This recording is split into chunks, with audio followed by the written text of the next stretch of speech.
January 1945. The Texas sun casts a pale, cold light over a sprawling POW camp near the edge of dusty plains. Barbed wire fences stretch like jagged teeth, enclosing rows of wooden barracks.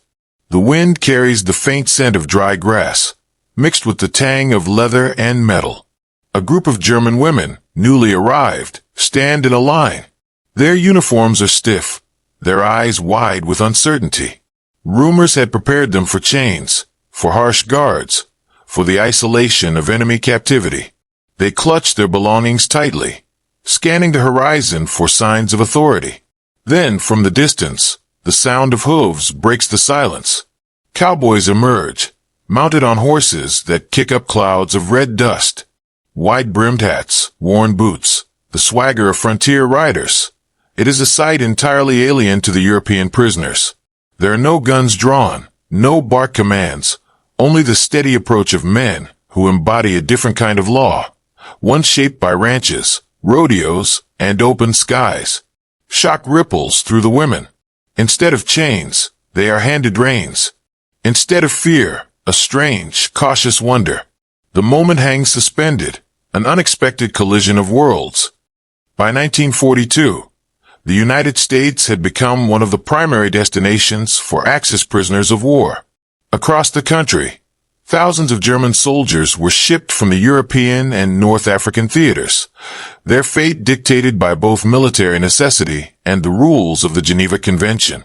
Camps sprang up in the most unexpected corners of America, from the forests of New York to the deserts of Arizona, and in Texas, the wide-open plains provided an unlikely refuge for men and, eventually, women captured overseas. The German POWs were a diverse group. Young conscripts, seasoned officers, and specialized units, each carrying their own experiences of the war. Life in these camps was strictly regulated. Prisoners were counted multiple times a day, their movements monitored, their correspondence screened. Yet, despite the security protocols, the United States approach to captivity emphasized humane treatment. Prisoners were housed in barracks rather than cells, fed adequately, and permitted organized recreational activities. The goal was twofold: maintain order and comply with international law, all while preparing for eventual repatriation. Texas, with its expansive ranches and sparse population, offered an ideal location for such facilities. The climate was harsh, summer heat and winter chills that were foreign to many Europeans, but the land allowed for sprawling camps where prisoners could work, exercise, and learn trades. Unlike Europe's cramped, war-torn landscapes, the Texan plains stretched endlessly, dotted with guard towers and barbed wire that looked menacing yet functional rather than oppressive. Initially, camps housed male soldiers exclusively. German women were rare in POW narratives, largely absent from the European theaters in combat roles. Their capture was tied to specific assignments: medical personnel, clerks, communication staff, and occasionally, women associated with support units. When the first groups of women were sent to the United States, military planners had to confront unprecedented logistical challenges. Female prisoners required separate accommodations, tailored supervision, and often, a re-evaluation of standard guard protocols. The expectations for these women were grim.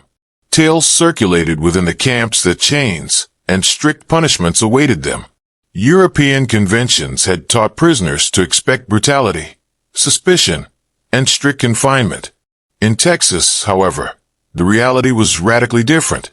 The sprawling nature of the camps allowed for open-air exercises, supervised labor in fields or kitchens, and, in some cases, interaction with local staff who embodied the culture of the region. Cowboys and ranch hands were often drafted as guards, their approach blending frontier pragmatism with military oversight. Their methods were foreign to the prisoners, yet in many ways, deeply human.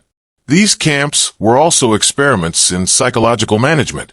Military leaders understood that morale influenced security.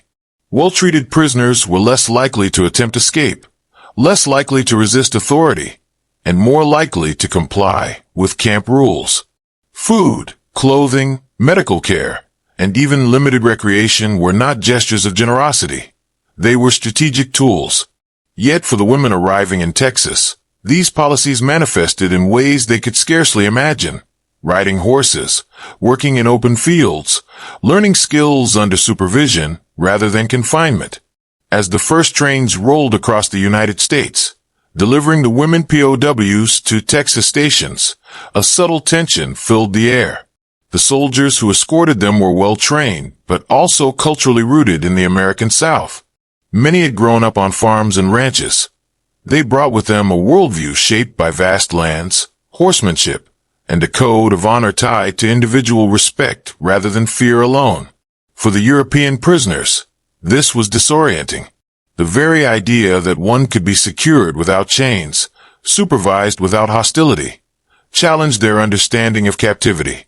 By the time the women stepped off the train, Texas had already established a framework. Separate barracks, daytime labor, supervised horseback exercises, and a set of rules designed to ensure both security and humane treatment. It was a collision of worlds, military precision meeting local frontier culture, European expectations confronting American pragmatism. This backdrop would set the stage for the unforgettable moment that awaited the German women. For many, the first day in camp would be defined not by chains or shackles, but by the rhythmic sound of hooves and the strange, towering figures of cowboys guiding them into an entirely unexpected reality. The atmosphere was tense yet strangely serene, a calm before a series of experiences that would redefine what captivity could mean. And in that silence, the first hints of disbelief and cautious curiosity began to take root. The arrival of German women POWs in Texas marked an unprecedented chapter in American wartime history. Unlike their male counterparts, these women were navigating both the unfamiliar terrain of captivity and the cultural gulf separating them from their guards. When the first groups disembarked from military trains, they stepped into a world unlike any they had anticipated. Vast stretches of red-dusted plains, barracks set far apart, and a sky so wide it seemed to swallow the horizon. Camp authorities had prepared separate housing for the women, small clusters of wooden cabins isolated from the male prisoners. The interiors were simple, bunks, basic sanitation, communal spaces, but spacious compared to European prison facilities. Guards introduced them to daily routines, work assignments, mealtime schedules, exercise periods. Yet the most unexpected aspect awaited them outside the barracks. The Texas Guards, many of them local ranchers drafted or volunteering for military service, relied on methods shaped by frontier life. Horses were common tools for oversight, allowing guards to traverse the wide camp quickly. For the women, the first sight of mounted cowboys was disorienting, almost surreal. The women's reactions were immediate and intense. Some stiffened, fearing a show of force. Others hesitated, unsure if the horses represented danger or freedom. Camp commanders, however, had made a deliberate choice. They prioritized a controlled yet humane environment, believing that discipline could coexist with respect. Guards were instructed to maintain vigilance, but also to treat prisoners with dignity, a policy rooted in both the Geneva Convention and the American belief in fair treatment. Daily life soon revealed the curious balance of security and culture. Women learned to perform tasks under supervision, from cooking and laundry to tending small gardens. Horses were introduced gradually, initially for short exercises under the watchful eyes of guards. The clatter of hooves became part of the camp's rhythm, a sound at once alien and grounding. For the prisoners, riding represented both a test of trust and a strange liberty, a freedom within confinement. Communication with home offered additional insight into the psychological landscape. Letters smuggled out or allowed under strict censorship revealed disbelief, and sometimes relief. Many wrote of their astonishment at being allowed to perform tasks in open spaces, to engage with guards who spoke courteously, and to participate in controlled outdoor exercises. European notions of captivity, chains, cells, rigid punishment, seemed distant and almost surreal. The local guards' behavior reflected more than policy. It reflected culture. Raised in ranching families, accustomed to horsemanship from childhood, they approached supervision with a mix of authority and familiarity. Orders were clear, but not cruel. Mistakes were corrected without humiliation. The camp became a space where discipline and human decency were intertwined, a combination that puzzled and slowly reassured the women. Even within this structured environment, tension remained. Prisoners feared escape attempts would lead to harsh reprisals, and some officers visiting from other regions of the United States questioned the wisdom of such leniency. Yet no serious incidents occurred, and the women gradually began to adapt. Trust, tenuous at first, was built on repeated experience. The guards' consistent behavior, the predictability of routines, and the surprising reality that their captors often respected them as human beings rather than as mere prisoners. By the time the first horseback exercises began, the scene was set for a remarkable convergence of worlds. German women, trained in European war discipline, found themselves learning the rhythms of the Texan plains. Cowboys, accustomed to ranching and riding, became guides in a foreign and delicate experiment in humane oversight. The camp, simultaneously secure and strangely open, reflected a unique moment in wartime history, where geography, culture, and policy intersected in a way that few could have predicted. The stage was now prepared for the moment that would define the women's experience. A first ride on horseback, an encounter that would challenge their fears, reshape their perceptions, and reveal the human capacity for unexpected kindness even amidst the machinery of war.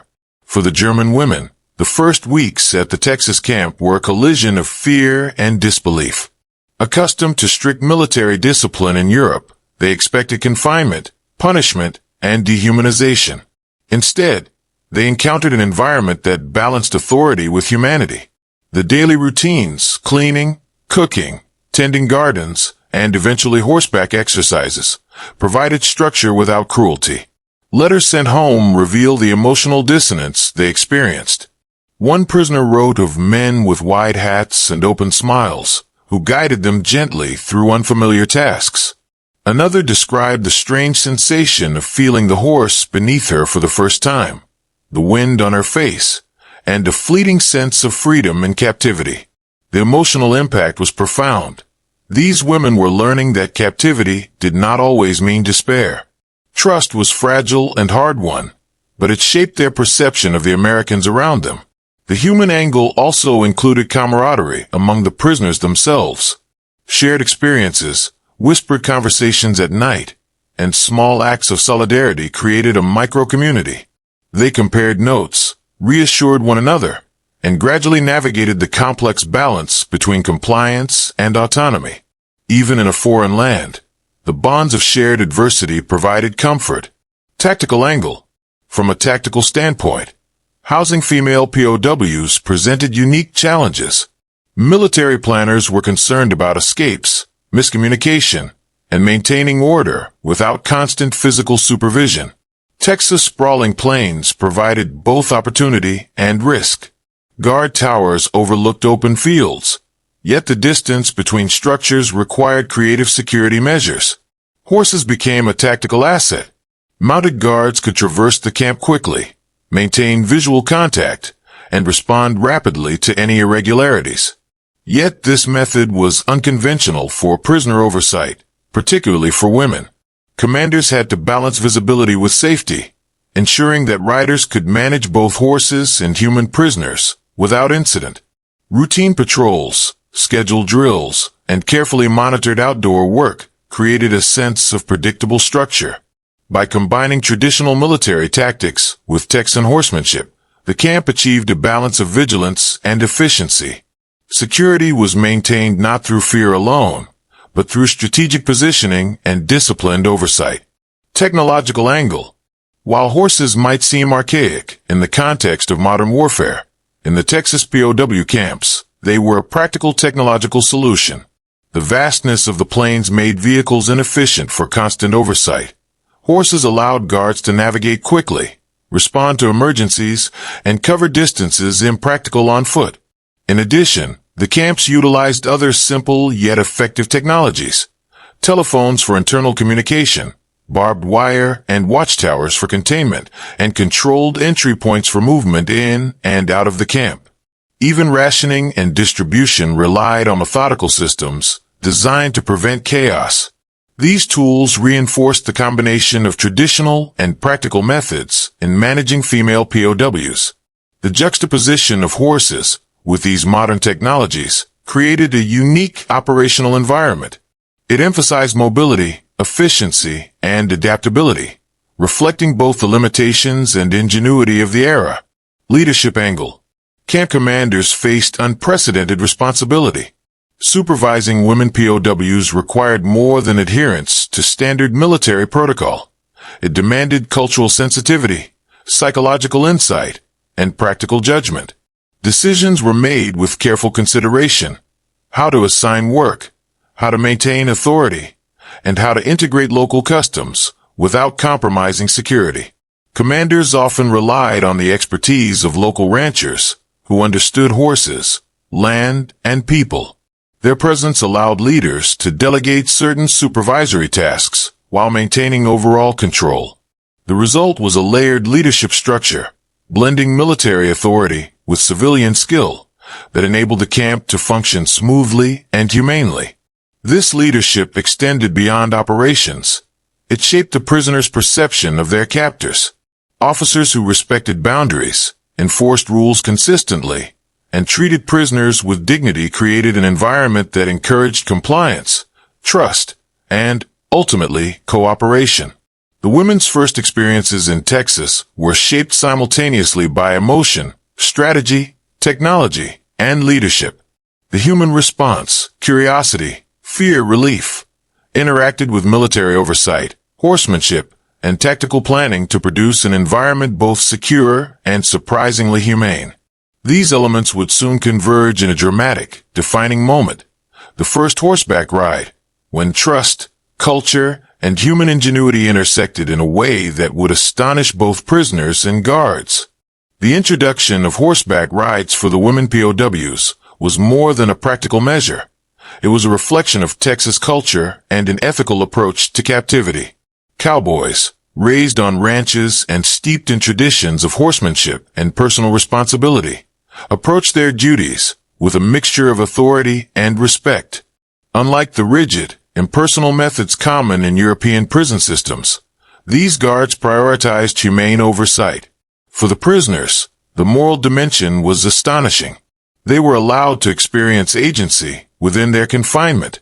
The act of riding, a task that required trust and coordination, created a shared moral contract. The guards respected boundaries, and the prisoners followed instructions. This mutual respect challenged conventional wartime narratives.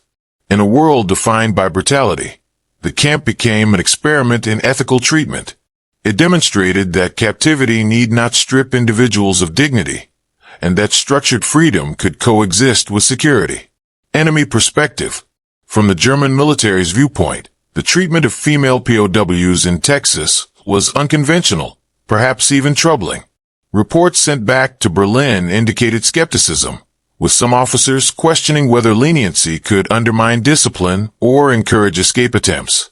The very notion that prisoners might ride horses under supervision, perform labor in open fields, and interact with guards in a relatively relaxed manner was considered almost indulgent by European standards.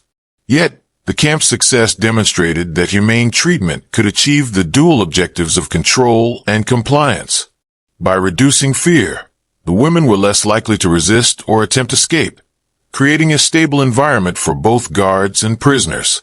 The German perception of captivity, rooted in strict hierarchical discipline and fear-based authority, contrasted sharply with the Texan approach, highlighting a stark cultural divergence in wartime ethics and management. Human insights continued. Beyond fear and surprise, the women developed resilience and adaptation skills. Horseback riding became a symbol of empowerment. They learned to balance, to follow commands, and to interact with animals, an entirely new domain in their lives. The tactile experience of controlling a living, unpredictable creature mirrored a subtle shift in autonomy. These experiences left lasting psychological imprints. Former POWs recalled the initial terror, giving way to cautious curiosity, and eventually, to confidence. The daily routines, combined with exposure to humane oversight, allowed them to maintain dignity despite their prisoner status. Letters and memoirs from the era often emphasized the psychological contrast. In Europe, imprisonment equaled fear and isolation. In Texas, it combined security with surprising agency. Integration of angles. Viewed collectively, the angles converged to form a holistic understanding of the women's experience. Emotion, security, culture, and ethical treatment intersected in unexpected ways. Tactical planning enabled safe freedom. Leadership decisions reinforced morale. Technology, from horses to communication systems, enhanced oversight, and cultural values shaped the day-to-day reality of captivity. The horseback rides were more than logistical exercises. They were transformative events. They highlighted the capacity for cross-cultural understanding, the subtle art of humane control, and the resilience of individuals when exposed to dignity within constraint. As the women mounted the horses for the first time, each angle, human, tactical, technological, leadership, cultural, and enemy perception, coalesced into a single, defining moment. It was a turning point that would shape daily life in the camp, alter the prisoner's psychological landscape, and leave a lasting impression on both captors and captives. The stage was set for the climax, where the surreal, unexpected reality of horseback oversight would unfold fully, leaving an indelible mark on history and memory alike. It was a crisp morning in February 1945. The Texas sun hovered low on the horizon, casting long shadows over the camp's fenced fields. The women POWs had been briefed. Today, they would mount the horses.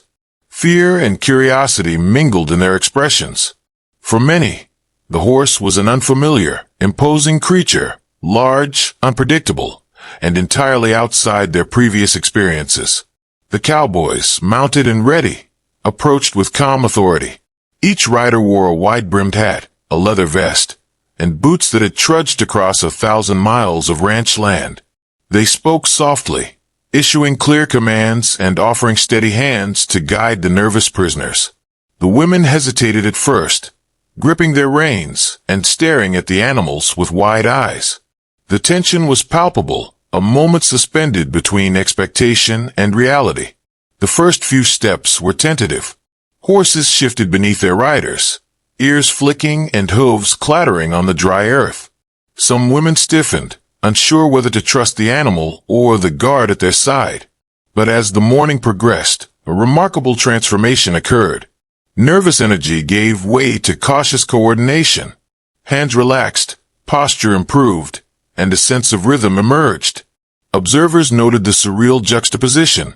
German women in uniform, seated atop horses, riding through a camp surrounded by barbed wire and guard towers. The scene seemed almost cinematic, a blend of wartime severity and frontier openness. Yet beneath the spectacle lay something deeper. The women were learning trust, agency, and adaptability. Each stride forward was both literal and symbolic, a movement from fear to cautious confidence. The camp commanders had anticipated potential challenges. Escape attempts were always a risk, and mounted oversight required precision. Cowboys flanked the prisoners, maintaining optimal spacing, ready to intervene if a horse became unruly or a rider faltered. Yet, in practice, the system worked. The horses, trained to respond calmly to commands, mirrored the structured environment the guards had created. Security was maintained not through chains or threats, but through discipline, coordination, and mutual understanding. A few incidents occurred as expected. A woman panicked when her horse spooked at a stray gust of wind. Another struggled with balance and required a guiding hand. But these moments were met with patience rather than punishment. The cowboys adjusted, provided reassurance, and ensured that each woman could continue safely. The careful orchestration of the rides transformed what could have been chaos into a controlled, yet liberating, experience. The soundscape amplified the moment. Hooves striking earth in steady cadence, the occasional soft command, the rustle of wind through tall grasses. all created a rhythm that reinforced both structure and freedom. The prisoners began to respond, synchronizing with the animals, with the land, and with the guards. For some, the feeling was startlingly liberating. The very act of riding, once unimaginable in a POW camp, became a lesson in resilience and trust. Even the German officers observing from a distance were struck. Reports later noted that they had not anticipated this level of calm and cooperation. The combination of humane treatment, structured oversight, and cultural integration created an environment where fear did not dominate behavior. Instead, curiosity and adaptability emerged as powerful forces, transforming the women's experience and challenging assumptions about captivity. By midday, the riders had gained confidence. The camp, once a landscape of rigid expectation, had become a dynamic arena of movement and controlled freedom. The women's laughter, soft at first, began to punctuate the clatter of hooves. It was a surreal soundtrack, echoes of war contained within the sound of life continuing, of human capacity adapting even in confinement. This first horseback ride was more than an exercise, it was a crucible. Fear, anticipation, trust, and cultural collision converged. For the women, it marked a profound turning point, a realization that captivity in this particular corner of Texas could be humane, structured, and even, in fleeting moments, unexpectedly liberating. As the afternoon sun dipped toward the horizon, the women dismounted. Faces flushed with exertion and exhilaration. They exchanged glances that spoke volumes. The ride had tested their nerves, demanded trust, and reshaped their perception of their captors. In this moment, the surreal had become real, the unexpected had become routine, and the stage was set for the deeper, ongoing transformations that the camp experience would bring. The following weeks deepened the surreal reality of life at the Texas camp. The horseback rides became part of the daily routine, yet each session carried its own set of challenges and revelations. For the German women, what began as a fearful, almost comical encounter with the horses had evolved into a test of trust, coordination, and psychological endurance. Some prisoners remained hesitant, gripping the reins tightly, their bodies stiff with tension. Others, once cautious, began to move with a quiet confidence, learning to anticipate the horse's movements, respond to subtle cues, and even navigate simple exercises independently. The transformation was gradual but remarkable. Observers noted the shift. Nervous faces gave way to concentration. Doubt gave way to skill. Fear softened into cautious exhilaration. The cowboys, equally adaptable, adjusted their methods to suit the women's progress. Those struggling were given extra guidance. Those showing aptitude were allowed more autonomy. In a sense, the rides became a controlled experiment in human resilience. They revealed the prisoner's capacity to adapt, the effectiveness of humane oversight, and the subtle power of trust as a tool of control. Occasionally, tension surfaced. A horse might spook unexpectedly, or a rider might lose balance, triggering a flurry of commands and supportive hands. Yet these incidents were contained without punitive measures. Instead, they reinforced the dynamic of trust. Mistakes were met with correction, not humiliation, panic with calm intervention. This balance of security and respect became the defining feature of the Texas camp experience for the women. In addition to skill building, the horseback sessions also fostered interpersonal bonds. The shared experience of mounting, riding, and navigating obstacles encouraged prisoners to support one another. Conversations between riders became a source of comfort and solidarity. Guards observed, sometimes amused, sometimes impressed, as the women guided each other, offering tips and reassurance. The rigid hierarchy of wartime captivity softened, replaced by a microcosm of cooperation and learning. Meanwhile, camp commanders monitored the overall dynamics with careful attention. They recorded incidents, noted progress, and assessed the psychological effects. Their reports indicated that the horseback exercises were highly effective, morale improved, compliance increased, and tensions decreased. Security remained intact because the structure was predictable and the oversight consistent. The horses, far from being a liability, became tools of both control and empowerment. From the prisoner's perspective, the rides were a form of subtle liberation. The open fields, the sound of hooves, the rhythm of motion, these sensations contrasted sharply with the enclosed, regimented spaces of European prisons. They experienced a rare combination of freedom and structure, trust and supervision, discipline and agency. Each ride was a negotiation of fear and courage, vulnerability and strength. Even small, everyday incidents carried significance. A rider who faltered but regained composure. A horse that tested a prisoner's nerves but yielded to careful handling. These moments were microcosms of the broader camp experience. They reinforced the prisoner's confidence, deepened their understanding of the guard's intentions, and highlighted the human capacity to adapt under unexpected conditions. The climax of this period was not a single dramatic event, but the cumulative effect of these experiences.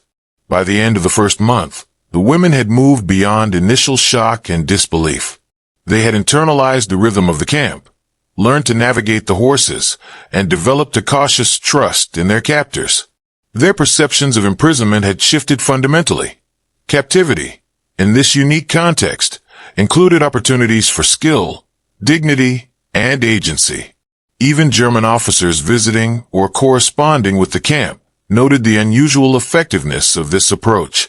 Where traditional methods relied on fear and strict confinement, the Texas model demonstrated that structured freedom, humane oversight, and culturally informed practices could achieve the same goals, if not more. The women's psychological resilience, combined with the guards' disciplined yet considerate methods, created an environment where captivity did not crush spirit, but instead fostered adaptability and quiet empowerment. As the Texas sun set on the sprawling plains, the scene encapsulated the transformative power of environment, culture, and humane oversight. The women, once apprehensive and skeptical, now moved with measured confidence, riding side by side with guards whose authority was tempered by respect. The moment was cinematic in its incongruity. Prisoners of war on horseback, in the shadow of barbed wire, experiencing a fusion of fear, skill, and tentative liberation. This turning point set the stage for the aftermath, revealing how such experiences shaped post-war memories, influenced military policy, and left lasting impressions on both prisoners and captors alike. With the end of the European conflict in May 1945, the German women POWs in Texas faced the reality of repatriation. The war that had dictated every aspect of their lives for years was finally over. Yet the memory of their time in captivity lingered in vivid detail. Unlike many prisoners of war in Europe, these women carried stories not of brutality and fear, but of the surreal, almost improbable experience of being trusted to ride horses under the supervision of Texan cowboys.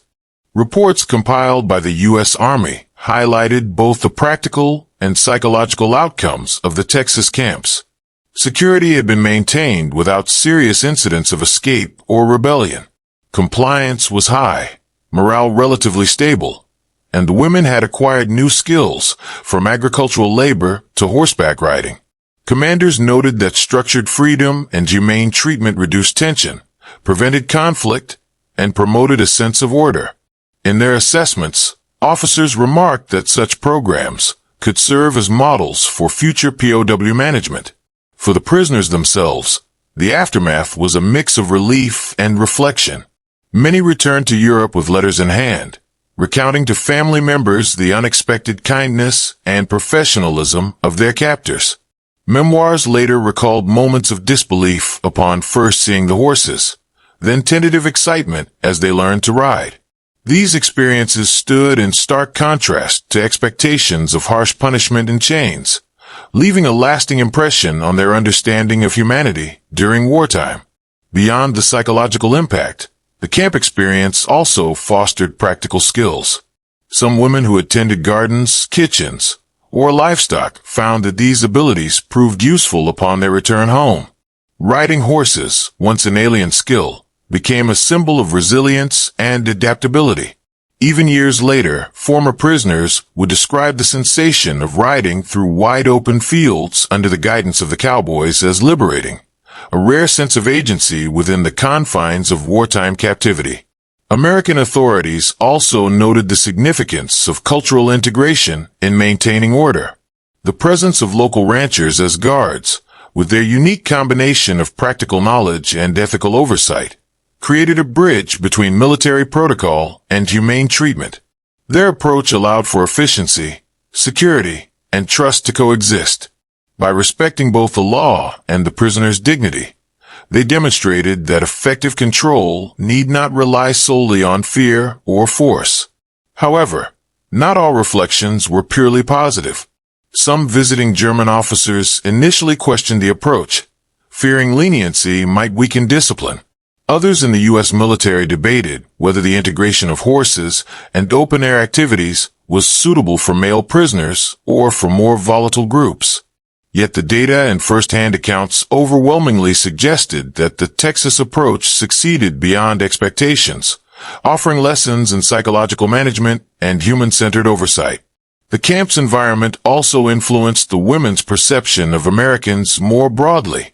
Their experiences shattered stereotypes of a hostile or rigidly punitive captor, instead revealing a culture of resilience, pragmatism, and surprising empathy. Many expressed lasting gratitude for the relative freedom and trust they had been afforded, a stark contrast to the European experience of war and imprisonment.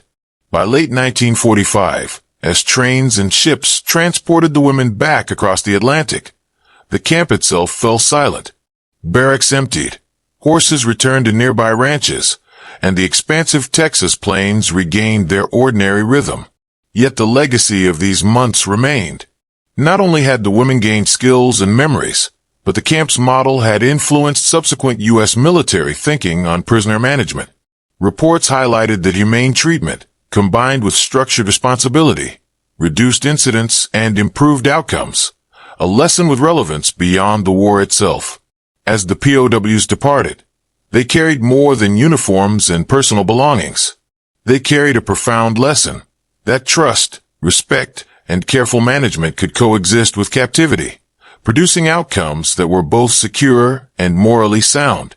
These insights would resonate long after the fences were dismantled and the last hooves faded from the dust. The Texas POW camps did more than house German women. They reshaped perceptions of wartime captivity and influenced military policy. Military historians later noted that the combination of humane treatment, structured routines, and cultural integration was remarkably effective. By allowing prisoners a controlled degree of autonomy, with attending gardens, performing daily chores, or riding horses, the camp reduced stress, minimized incidents, and maintained security without resorting to harsh punishment. Former prisoners' accounts became a vital part of the historical record. In letters and memoirs, many emphasized the surreal nature of their experience. Barbed wire enclosing fields where cowboys rode, yet fear was tempered by predictable routines and respectful supervision. Some recounted the joy of learning to ride horses, a skill they never expected to acquire in captivity. Others highlighted the trust that developed between guards and prisoners, a trust that persisted despite the ever-present context of war. The broader impact on U.S. military policy was significant. Reports from Texas emphasized that humane oversight could coexist with effective control, influencing future approaches to prisoner management. Psychological well-being became a recognized factor in maintaining order, and the Texan model provided empirical evidence that fear was not the only, or even the most effective, tool for compliance. Scholars later cited these camps when analyzing innovations in wartime logistics and prisoner psychology. Cultural influence extended beyond policy. The camp environment highlighted the unique intersection of American frontier life with military necessity. Cowboys, with their horsemanship and practical ethics, became symbols of humane authority, demonstrating that cultural identity could positively shape oversight practices. For the women, the Texas plains represented both confinement and unexpected liberation, a juxtaposition that left an enduring imprint on their worldview. The post-war legacy of the camps also touched international relations. When stories of humane treatment reached Europe, they challenged prevailing narratives about the United States' handling of prisoners. German authorities, while skeptical at first, eventually acknowledged the low incidence of conflict and the effective management of the camps. Allied nations observed the model with interest, noting that ethical oversight could reinforce stability and reduce post-war tensions. Moreover, the Texas experience underscored the resilience of human beings in extreme circumstances. The women adapted to routines, learned new skills, and navigated unfamiliar landscapes and cultural norms. They demonstrated the capacity to trust, to cooperate, and to find agency even under restrictive conditions. These lessons extended beyond the military context, illustrating broader truths about human adaptability, empathy, and the power of culturally informed leadership. By the time the last women were repatriated, the camp had fulfilled its immediate wartime purpose: security, compliance, and eventual reintegration of prisoners into civilian life. Yet its deeper legacy endured. Historians, military analysts, and former POWs alike recognized that the camp's combination of humane treatment, cultural integration, and strategic oversight offered a rare example of ethical wartime management. The echoes of this period remain vivid in personal accounts. Former prisoners recalled the shock of seeing cowboys on horseback instead of armed guards, the thrill and anxiety of their first rides, and the subtle pride in mastering skills once unimaginable. These memories shaped their post-war identities, influencing perceptions of authority, trust, and the capacity for humane behavior even amidst conflict. As the dust settled on the Texas plains, the story of these women POWs lingered, not as a tale of chains or punishment, but as a testament to the surprising ways humanity can manifest in the machinery of war. The horses, the cowboys, and the wide-open fields became symbols of resilience, adaptation, and the enduring impact of dignity within captivity. The story of German women POWs in Texas is more than a footnote in the history of World War II. It is a study in the unexpected intersections of culture, humanity, and war. In the shadow of global conflict, amidst the machinery of imprisonment and the strictures of international law, a group of women found themselves riding horses under the watchful eyes of cowboys. It was a collision of worlds. European expectations of fear and confinement met the rugged pragmatism and ethical code of the American frontier. In those dusty plains, humanity revealed itself in small but profound ways. The camp demonstrated that captivity need not crush spirit, that discipline could coexist with dignity, and that trust, carefully nurtured, could become a powerful tool of oversight. For the prisoners, every ride was a lesson in adaptation, courage, and agency. For the guards, it was a reminder that authority grounded in respect could achieve what fear alone never could. This episode also speaks to the broader nature of war and memory. In the midst of violence and destruction, there are moments that defy expectation, moments where culture, ethics, and individual action shape history as much as strategy and weaponry. The Texas camp reminds us that even in captivity, the human capacity for resilience, learning, and empathy can flourish, leaving an indelible mark on those who experience it. As historians reflect on these months, the lessons resonate beyond the confines of the camp. They touch on leadership, psychology, and the moral dimensions of warfare. They reveal how cultural context can transform policy, and how the unexpected, cowboys on horseback, women learning to ride in change-free fields, can redefine what is possible even in the most constrained circumstances. Ultimately, the story endures because it is both historical and deeply human. It reminds us that in war, as in life, dignity, respect, and courage can coexist with constraint, that trust can bridge divides, and that even in the most unlikely of places, humanity finds ways to assert itself. In the quiet moments on the wide Texas plains, history whispers not only of conflict, but also of possibility, adaptation, and the enduring strength of the human spirit.